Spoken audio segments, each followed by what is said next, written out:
पहली नज़र में तुमने उसे पसंद कर लिया और उसने तुम्हें, और इस लव एट फर्स्ट साइट को तुम मोहब्बत कह रहे हो, तो हो सकता है तुम गलत हो। क्योंकि यार पहली नज़र में तो हमें एंटीक चीज़ें भी पसंद आ जाती है, पर हम उसे घर में रखते हैं दिखावे के लिए। बस क्योंकि देर रात तक तुम दोनों ढेर सारी बातें करते हो और इसे तुम मोहब्बत समझते हो, तो हो सकता है तुम गलत हो। क्योंकि यार अकेलेपन के मारे तो दो अनजान मुसाफिर भी एक दूसरे से बात कर ही लेते हैं। अरे अगर किसी लड़की को देख के वो तुम्हारा हाथ पकड़ लेती है और किसी लड़के को देख के तुम उसका, और इस क्यूट जेलसी को तुम मोहब्बत कह रहे हो, तो हो सकता है तुम गलत हो। क्योंकि यार परिंदों को पकड़ा जाता है पिंजरों में कैद करने के लिए, उन्हें आज़ाद करने के लिए नहीं।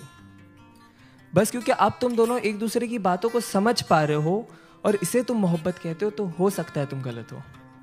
क्योंकि याद रखो, दो भूखे भिखारी भी एक दूसरे की भूख समझ सकते हैं पर मिटा नहीं सकते। अरे अगर तुम एनिवर्सरी का सेलिब्रेशन हर महीने कर रहे हो और इसे तुम मोहब्बत कहते हो, तो हो सकता है तुम गलत हो। क्योंकि दास्तान इश्क को बयां करने के लिए साल का कोई नंबर नहीं चाहिए होता। अरे बस क्योंकि तुम उसके इंस्टा स्टोरीज का और वो तुम्हारे स्नैप स्टोरीज का हिस्सा बन चुकी है और इसे तुम मोहब्बत कह रहे हो, तो हो सकता है तुम गलत हो। क्योंकि यार मोहब्बत को फिल्टरों के साथ सेव नहीं किया जाता, उसे बस उसी लम्हे में जिया जाता है।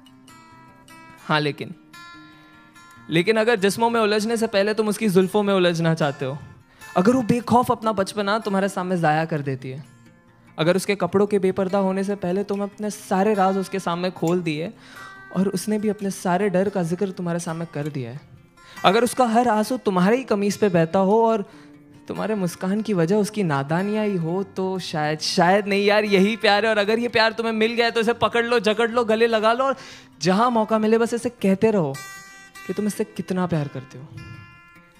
क्योंकि ऐसी मोहब्बत से मुलाकात होने में ज़िंदगी का एक काफ़ी लंबा अरसा बीत जाता है।